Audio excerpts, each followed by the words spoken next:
le nombre des députés.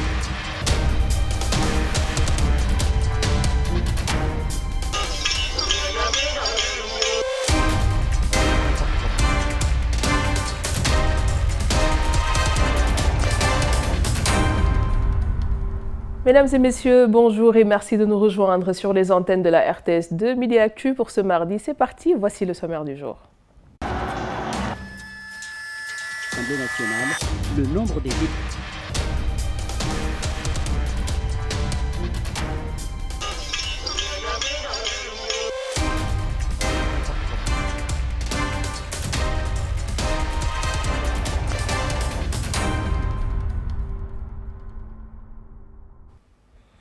Voilà donc l'invité de ce mardi dans Midi Actu, Monsieur Cyril Lo. Il est entrepreneur et très actif dans le domaine de l'économie et des statistiques. Bonjour à vous, Monsieur Lo. Bonjour Léna. Bienvenue dans Midi Actu. Merci beaucoup. Alors, nous commençons tout de suite côté société avec les Journées mondiales de la jeunesse, édition 2019. Dans son homélie donc, l'archevêque de Dakar, qui présidait la messe, a adressé quelques mots à l'endroit des jeunes. La Sainte Marie était au cœur de la célébration de cette présente édition, suivant ce reportage.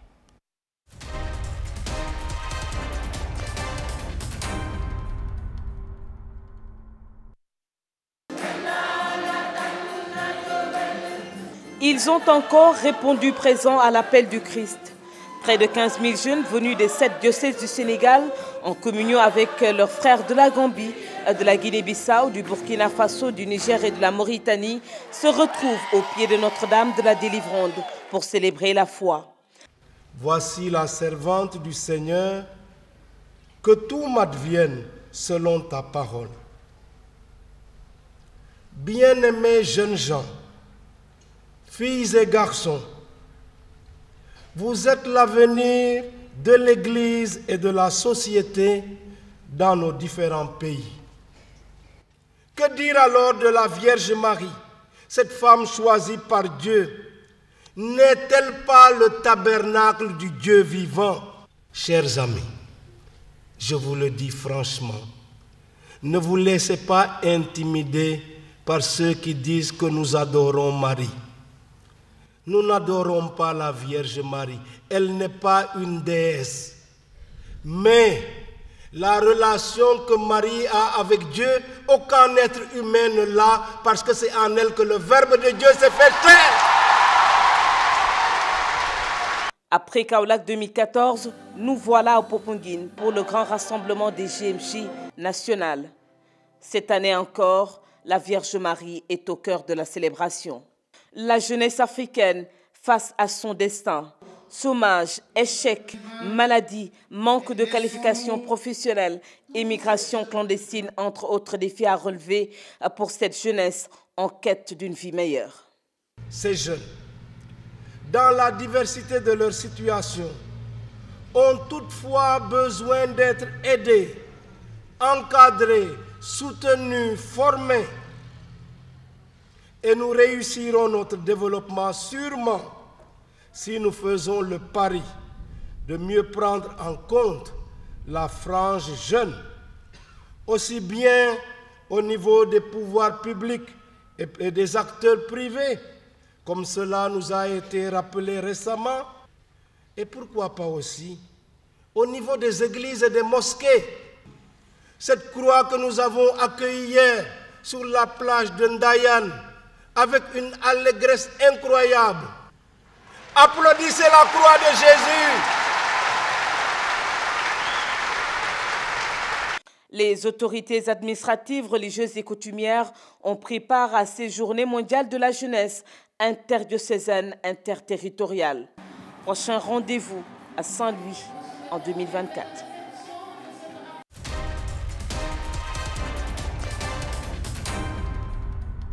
Monsieur Lo, nous avons donc écouté l'homélie de l'archevêque de Dakar qui est revenu sur l'importance en tout cas de la promotion des jeunes pour un développement socio-économique du pays. Il a parlé du manque de qualification, du chômage aussi. Il me semble que oui, il recommande qu'on puisse quand même prendre en charge ces jeunes et c'est ce que vous faites aussi vous, au niveau de votre structure. Effectivement. Actuellement, je suis vraiment honoré d'entendre ces paroles de l'archevêque qui est une personnalité sur le plan religieux, mais aussi il a son mot à dire sur l'avenir même de ces jeunes-là. Parce qu'aujourd'hui, nous sommes conscients que ces jeunes, la majorité sont au chômage. Mais est-ce qu'ils sont capacités? Donc c'est cette capacitation-là que nous faisons, notamment sur les techniques, surtout informatiques, leur donner ce qui est important en termes de logiciel, en termes de bureautique, pour qu'ils sachent que la théorie, elle est bien, mais ce n'est pas ce qu'on a besoin dans les entreprises. Les entreprises ont besoin des gens qui ont de la qualification, des compétences, des savoir-faire. Et je pense que les autorités religieuses, coutumières et étatiques doivent mettre leur accent sur ce point pour donner de la confiance déjà aux jeunes, mais aussi pour les accompagner, pour leur donner une capacitation pour qu'ils puissent aller d'eux-mêmes. Je vais rebondir sur ce que vous venez de dire, donc les autorités religieuses. Il a encore souligné l'importance de ces personnalités à la tête des mosquées aussi des églises. Il me semble qu'en tout cas le Sénégal peut être cité comme exemple par rapport à ce dialogue islamo-chrétien. On a une très bonne cohabitation entre ces deux religions. Effectivement, effectivement. Nous, on n'a pas de problème de religion parce que ça a été réglé depuis le début. Actuellement, nous nous sentons fiers d'être des Sénégalais. Vous voyez, dans certaines familles, vous avez des parties qui sont chrétiennes, d'autres qui sont musulmanes. Mais ça n'a rien de difficile de cohabitation. Nous vivons ensemble et je pense que ça, c'est une fierté, c'est quelque chose de très important que nous avons en tant que jeunes, d'avoir eu ça comme legs de nos grands-parents et de nos parents. Je pense qu'on doit consolider cet acquis. Tout à fait. Oui. Nous passons, mesdames et messieurs, à la suite de Midi Actu.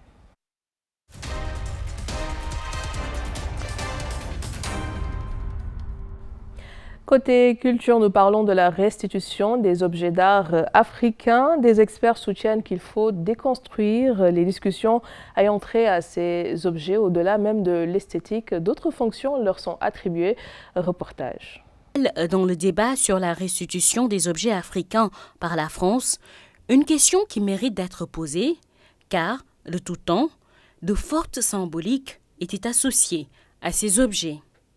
Les objets, avant d'exister matériellement, sont toujours pensés intellectuellement, sont toujours pensés de manière structurelle dans l'imaginaire.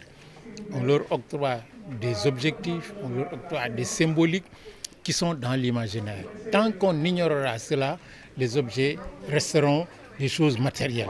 Les concepteurs de ces objets qui ont atterri dans les musées français leur avaient attribué des fonctions spécifiques.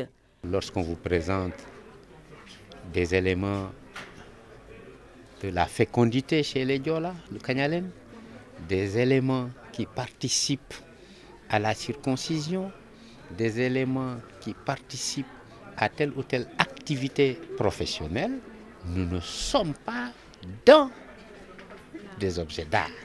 Que ces objets puissent par ailleurs avoir une certaine esthétique, c'est autre chose.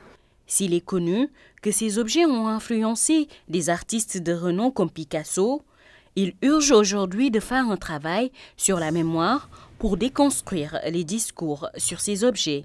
Par exemple, vous prenez des objets de culte qu'on a ramenés en Europe et sur lesquels ceux qui les ont ramenés ont dit une signification qui n'était pas conforme à la nôtre.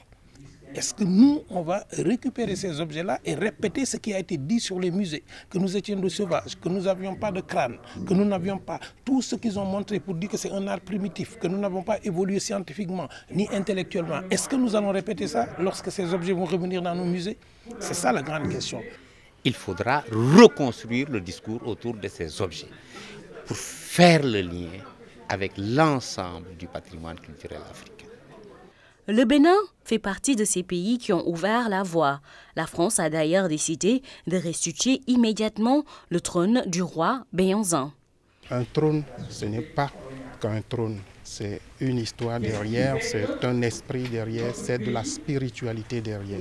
Lorsqu'on me dit que El Hadj Omar a disparu dans les falaises de Bandiagara et que ça structure ma pensée, quand on me ramène l'épée de El Hadj Omar et les chaussures de El Hadj Omar, il faut qu'on me dise ce que signifie cette épée, ce que signifient ces chaussures par rapport à ce qu'on m'avait appris à l'école. Réécrire le discours à l'aune des symboliques et réalités africaines, c'est l'objectif. L'Afrique a des experts qui peuvent adopter une démarche scientifique et parler en son nom. Il s'agit de donner aux nouvelles générations les outils pour mieux comprendre leur histoire et surtout mieux saisir le sens de ces objets qui seront restitués à l'Afrique.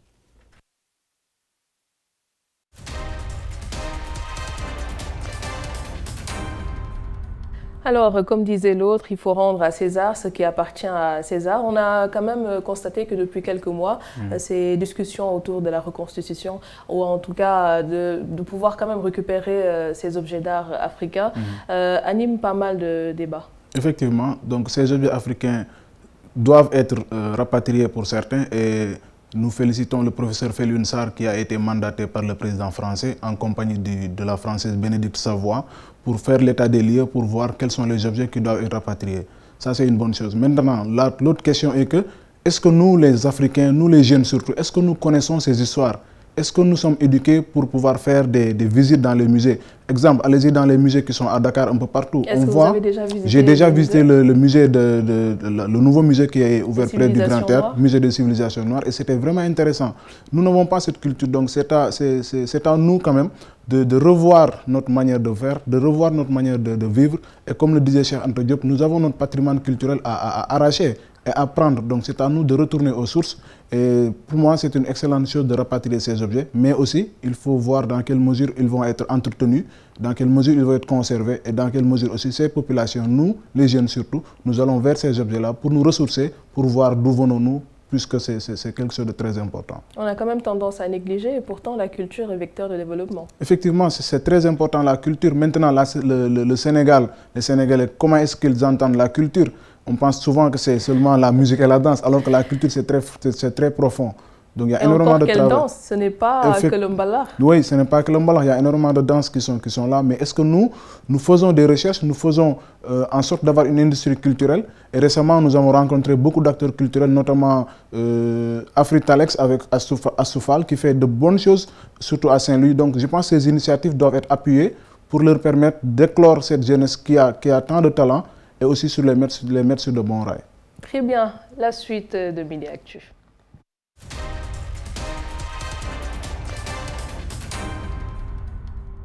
Rwanda, 25 ans après le génocide à Dakar, la communauté rwandaise s'est justement réunie pour une communion avec les victimes.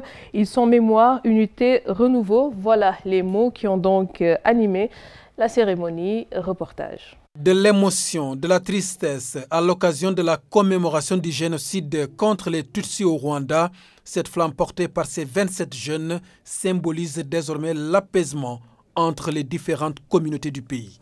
À Dakar, il y avait du monde à l'espace atlantique du Terrou-Bi pour communier avec les victimes. 1 074 017 personnes, dont plus de 53% des victimes avaient entre 0 et 24 ans, ont été tuées en 100 jours, soit 10 740 personnes par jour, 447 par heure, 8 personnes par minute. 25 ans après les faits, l'histoire du Rwanda s'écrit aujourd'hui avec un grand P de pardon et de réconciliation. Il a fallu au peuple rwandais, alors meurtri et à l'agonie, d'opposer dans ses toutes dernières forces cette détermination et saut sur saut en vue des renouveaux. Pour cette édition de commémoration, la réflexion s'est organisée autour de la mémoire, de l'unité et du renouveau, 3 facteurs consolidants d'un pays dynamique, cité en exemple en Afrique. Remember, unite, renew, mémoire, unité, renouveau. Il a pour but d'honorer la mémoire de celles et ceux qui ont succombé aux lames et balles assassines. La renaissance du Rwanda est en marche parce que justement le peuple qui avait atteint le fond en Afrique, c'est ce peuple qui est en train de rebondir et de donner des leçons à l'ensemble du continent africain. Donc nous avons un grand espoir que le Rwanda a lui déjà tiré les enseignements, mais est-ce que les autres pays d'Afrique ont tiré les enseignements? C'est la question. Le Sénégal était officiellement aux côtés des autorités diplomatiques rwandaises accréditées à Dakar pour la circonstance. Au nom du gouvernement du Sénégal, de saluer les efforts considérables entrepris par les autorités rwandaises en vue de renforcer la réconciliation entre citoyens rwandais. Nous nous inclinons également devant la résilience de nos frères et sœurs du Rwanda qui, de manière sage, ont préféré les vertus du pardon aux démons de la haine fratricide.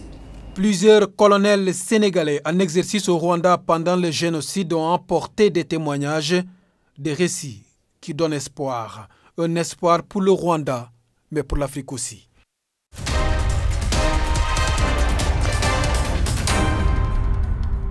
Le Rwanda, donc 25 ans après le génocide des Tutsis, qui est quand même parvenu à se reconstruire, une résilience qui est à saluer, n'est-ce pas? Effectivement, c'est un pays que tous les autres pays africains doivent prendre comme exemple. Le Rwanda, depuis 1994, après les événements, s'est reconstruit et est devenu un des pays les plus importants, les plus attractifs sur beaucoup de domaines, surtout le domaine économique. Déjà, il y a énormément de leçons qui doivent être tirées de cela. Et le Sénégal et beaucoup d'autres pays, la Côte d'Ivoire, l'Égypte, doivent prendre le Rwanda comme exemple pour atteindre leurs objectifs et surtout ne pas manquer les défis qui les attendent. Tout à fait. Nous passons, mesdames et messieurs, à la dernière partie de ce magazine.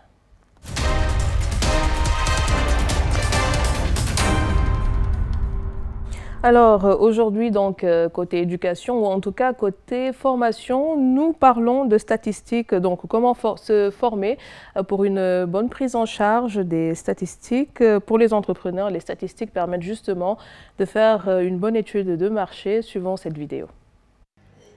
La statistique est l'étude d'un phénomène par la collecte de données, leur traitement, leur analyse, l'interprétation des résultats et leur présentation, afin de rendre les données compréhensibles par tous. C'est à la fois une science, une méthode et un ensemble de techniques. L'enquête statistique est toujours précédée d'une phase où sont déterminés les différents caractères à étudier.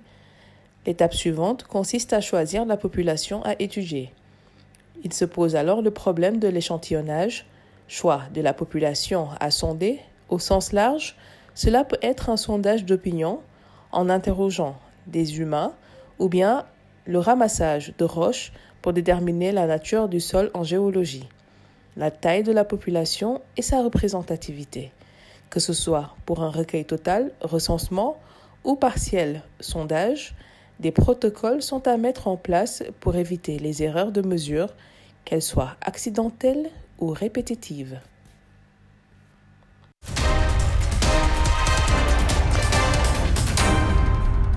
Alors, est-ce que vous êtes en phase avec cette définition des statistiques? Parfaitement, je suis parfaitement en phase. Donc les statistiques, comme ils ont dit, c'est un ensemble de méthodes qui peuvent permettre à celui qui a besoin d'avoir les résultats, de voir plus clair quelles sont les informations contenues qui n'étaient pas visibles à l'œil nu ou bien à vue d'œil sur tout ce qu'il y a à rechercher en fait. D'accord. Donc si on doit revenir sur ces vocabulaires, statistiques, sondage, échantillonnage et encore, oui, tout ça, qu'est-ce que ça représente concrètement?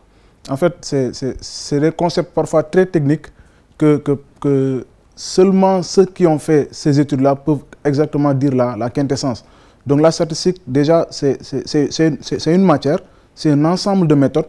Ça peut être aussi, certains disent que c'est une branche des mathématiques, donc qui peut permettre aux gens, par exemple, vous êtes entrepreneur, vous voulez savoir, est-ce que le marché que vous voulez attaquer, la demande est là ou non. Donc c'est à vous, c'est aux statisticiens, des gens qui ont fait ces études-là, de vous permettre d'avoir une idée pour pouvoir prendre une conclusion. D'accord, parce que tout à l'heure, donc, je l'ai dit, l'importance des statistiques, en tout cas pour un entrepreneur qui doit quand même faire une étude de marché. Oui. Donc, est-ce qu'on peut revenir sur la définition de l'étude de marché et son importance pour un entrepreneur? Déjà, on peut dire qu'une étude de marché, ça nous donne une photographie sommaire à un moment donné du marché dans lequel l'entrepreneur veut intervenir. Exemple, je veux produire un produit P. Donc, je veux voir dans quel marché, est-ce que le marché sénégalais est accessible, est-ce que mon produit les intéresse. Donc, il me faut impérativement faire un questionnaire, ou bien me faire un questionnaire par un spécialiste et faire une enquête. Donc, tout ça, le choix du lieu de l'enquête va dépendre là où je dois implanter mon entreprise. Le choix du nombre d'enquêtés, là aussi c'est un problème parce que là on aura deux types de difficultés. La première difficulté sera le coût, parce que les enquêtes coûtent très cher. L'autre difficulté c'est la précision. Donc plus on enquête, plus le nombre d'enquêtés augmente, plus on se rapproche de la réalité. Parce que parfois il y a ce qu'on appelle les biais, c'est-à-dire les informations peuvent être biaisées si on enquête une petite portion et que cette petite portion-là n'est pas un échantillon représentatif. D'accord. Donc combien de temps peut durer justement une étude de marché? Par exemple, si on veut lancer un produit en plein centre-ville de Dakar, combien de temps est-ce que cela peut durer? Ça dépend, parce que le produit ne va pas intéresser tout le monde. Donc déjà, il faudra que l'entrepreneur fasse ce qu'on appelle le ciblage avec le statisticien ou bien le spécialiste dans lequel ils vont faire l'échantillonnage pour voir le nombre, c'est-à-dire l'effectif à enquêter. Donc, suivant l'effectif à enquêter, il va avoir ce qu'on appelle des enquêteurs. Donc, la phase de rédaction de questionnaire peut prendre un peu de temps. Repenser, parce que ça aussi, il peut être aidé par ce qu'on appelle des sociologues ou bien des statisticiens qui écrivent les questionnaires. Donc, après avoir écrit les questionnaires, la plupart du temps, on fait ce qu'on appelle une enquête pilote, où nous allons descendre sur le terrain, faire une première phase de l'enquête, voir quelles sont les incohérences qu'on a su ou bien qu'on n'a pas pu voir dans le questionnaire préétabli. Et après cette enquête pilote, nous allons carrément descendre sur le terrain. Et ça dépend du produit, ça dépend de la taille de l'échantillon. Il y a beaucoup de variables qu'il faut prendre en compte pour pouvoir déterminer la durée. D'accord. Est-ce que dans cette étude de marché, on analyse aussi la concurrence, par exemple, pour ceux qui sont dans le marketing? Effectivement, l'étude de marché aura 4 parties. La première partie, c'est ce qu'on appelle l'environnement de l'entreprise. La deuxième partie, c'est là où on va parler de l'offre même de l'entrepreneur. Troisième partie, la demande. Et enfin, on va faire une synthèse. Et effectivement, dans l'offre de l'entreprise, nous allons voir quels sont les concurrents qui sont déjà implantés dans le marché. Si c'est un produit qui n'était pas nouveau, parce que si c'était un produit qui est déjà là, c'est sûr qu'il y a certains qui sont déjà dans le marché. Il faudrait voir quelle est la part de marché de chaque concurrent, qu'il soit direct ou indirect, qui est le leader, qui est le suiveur, qui est le challenger, etc., pour pouvoir faire des stratégies de pénétration du marché et de voir dans quelle mesure nous allons nous positionner. Est-ce que nous allons faire une politique de prix? Quelles sont les choses? Donc tout ça, c'est des concepts très importants pour l'entrepreneur. Et malheureusement, majoritairement, les entrepreneurs ne le font pas. Donc ils vont à la hâte, ils veulent tout coûte que coûte avec une idée. Ils pensent qu'ils ont l'idée du siècle, ils veulent se lancer, mais ils n'ont pas les freins, ils n'ont pas les bonnes mesures, les bonnes pratiques pour se lancer dans l'entreprise. Et dans ce genre de situation, est-ce que l'entrepreneur doit se former à faire des statistiques ou alors est-ce qu'il doit se faire accompagner par des statisticiens qui s'y connaissent beaucoup mieux que lui? Comment est-ce que cela se passe concrètement? Tout le monde sait que l'entrepreneuriat, c'est très difficile. C'est excessivement difficile, surtout au début, c'est à toi de faire presque tout. Donc, se former dans les statistiques, ça va prendre beaucoup de temps et ce n'est pas évident de pouvoir comprendre exactement ce que l'on fait. Donc, le plus sûr, c'est de se faire accompagner. Tu peux être dans l'enquête, tu peux être dans l'élaboration de tout, mais de se faire accompagner par des gens qui ont des cabinets de statistiques, des gens qui font ces genres de choses pour que toi-même tu puisses savoir où est-ce qu'ils font, qu'est-ce qu'ils font exactement et comment est-ce qu'ils travaillent. Mais le mieux aussi, il y a certains qui sont là, qui peuvent faire le travail du début jusqu'à la fin pour pouvoir te donner les résultats dont tu avais besoin. Et ça peut te faire gagner beaucoup de temps. Au moment où le travail, tu peux faire d'autres choses qui pourraient améliorer le travail exactement que tu fais. D'accord. Et quelles sont justement les limites? Parce que vous l'avez dit tout à l'heure, il y a un coût quand même, ça coûte assez cher. Et par rapport à ça aussi, quelles peuvent être les autres limites pour les enquêtes statistiques? Effectivement, pour les limites, j'ai dit ça tout à l'heure, pour les entrepreneurs, à un moment donné de la vie ou bien à une période bien définie, on fait l'enquête ou bien on fait un sondage. Donc, quelques années plus tard ou bien quelques temps plus tard, on peut se rendre compte que les résultats que nous avions ne sont plus valables parce qu'il y a une évolution de la démographie, il y a une évolution des habitudes de consommation, etc. Donc ça peut être une limite. L'autre limite est que si l'échantillon est trop petit ou bien l'échantillon n'est pas représentatif, ça peut constituer une limite pour l'entrepreneur parce qu'il va avoir de faux résultats et quand il a de faux résultats, le budget prévisionnel va être faux, le bilan prévisionnel va être faux, le chiffre d'affaires, donc, si vous voyez, donc tout ça, ça peut lui induire en erreur Ça peut casser carrément. Très bien, ça peut casser énormément de choses. Le plan d'affaires peut ne pas être ce qu'il avait préalablement. Donc, parallèlement aussi, quand on parle de statistiques, on pense aussi à la démographie, donc à la taille de la population. Et bon, récemment, on a entendu qu'au Sénégal, il y a 4 millions aidés de célibataires femmes. D'accord, je passe, c'était juste une parenthèse. Mais je veux dire, est-ce qu'il n'y a pas des difficultés aussi, en tout cas ici au Sénégal, à faire ces enquêtes statistiques pour un peu mesurer la taille de la population? Parce qu'il y a des maisons dans lesquelles, quand on y va pour demander combien de personnes vivent ici, ils vont se dire non, on ne compte pas les personnes ou quoi. Donc il y a ces réalités-là, en tout cas socio-culturelles, qui font que parfois, peut-être, il y a des difficultés pour réaliser ce genre d'enquête. Ce genre de recensement, c'est l'organisme habilité à le faire qui le fait, notamment l'Agence nationale de la statistique et de la démographie, qui forme d'excellents statisticiens, qui forment aussi des enquêteurs qui sont chevronnés. Donc, avant même d'aller sur le terrain, ils sont formés. Parce que moi, personnellement, j'ai eu l'occasion de faire des enquêtes et il m'est arrivé de poser à une personne une question. Il me dit, si c'est l'information dont tu as besoin, je ne vais pas te la donner. Mais j'ai tout fait pour l'avoir parce que c'était ça l'objectif. Donc, ils savent comment est-ce qu'ils doivent faire pour avoir l'information parce qu'ils sont formés.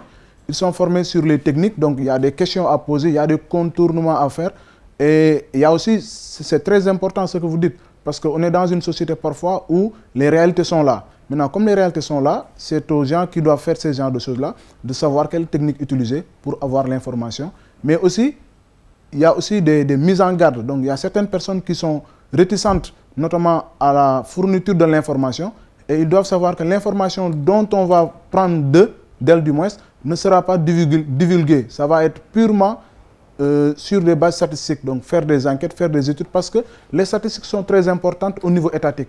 Ça permet au gouvernement, à l'État, de savoir, par exemple, d'ici 2050, nous serons combien de Sénégalais, combien de jeunes, quels sont les besoins en termes d'éducation, en termes de santé, en termes d'infrastructure, et ça va leur permettre de faire de la planification, d'anticiper. Donc, c'est fondamental, les statistiques, et je lance un appel à tous les entrepreneurs de ne pas négliger cette étape, parce que ça peut leur faire perdre beaucoup de temps et toutes leurs prévisions peuvent être, comment je vais dire, peuvent être tombées à l'eau s'ils ne font pas cette étape. D'accord. Et pour terminer, quelle peut être la marge d'erreur avec les statistiques? Parce que quand on dit par exemple au Sénégal, il y a 15 millions aidés d'habitants, en donnant un chiffre précis, ou alors en disant environ, qu'est-ce qui serait le plus judicieux? En fait, au Sénégal, on a deux entités. Il y a la DGPPE, Direction Générale de la Planification et des Politiques Économiques. Il y a aussi l'ANSD. Donc la DGPPE, il donne des prévisions, mais c'est l'ANSD qui valide. C'est-à-dire qu'il dit que nous avons tant. Et la marge d'erreur, tout ça, ça dépend du protocole. Et je vous dis que nous avons des statisticiens et des enquêteurs très bien formés, ce qui fait que même s'il y a des marges d'erreur, la marge est minime. Elle est faible. Donc il y a aussi d'autres techniques qu'ils utilisent, suivant des stratégies qu'ils font pour voir les nombres de naissances, par exemple, le nombre de décès. Tout ça, c'est bien calculé. Même s'il y a des marges d'erreur, la marge d'erreur n'est pas toujours grande. Et aussi, les populations qu'on donne, il faudrait que les gens qui les donnent disent que c'est en quelle année. Donner les sources. Parce que la population du Sénégal en 2013, du dernier recensement, n'est pas toujours la même. C'est ça, parce que là, on n'a pas encore les chiffres actuels, hein, genre 2017, 2018 ou quoi. On est toujours limité à 2013 et je pense que ce n'est pas très représentatif. On est toujours limité à 2013, mais il y a des prévisions qui sont faites, basées aussi sur des méthodes qui sont fiables, où nous pouvons nous appesantir pour dire que, avec une marge d'erreur très faible, en 2019, nous sommes tant de millions de Sénégalais, tout en sachant que ce n'est pas un chiffre exact, carrément exact, parce que c'est des prévisions qui sont faites. Parfait, très bien. Merci beaucoup, Monsieur Cirello, pour ces précisions. Merci beaucoup. Voilà, donc il était l'invité aujourd'hui dans Midi Actu, Monsieur Cirello. Il est entrepreneur et actif aussi dans le domaine de l'économie et des statistiques. Et c'est la fin de ce magazine qui revient bien sûr demain à partir de 12 h sur cette même chaîne. Merci à l'équipe technique et à la réalisation. Tout de suite, la météo du jour. Au revoir. Très bien.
nationale, le nombre des députés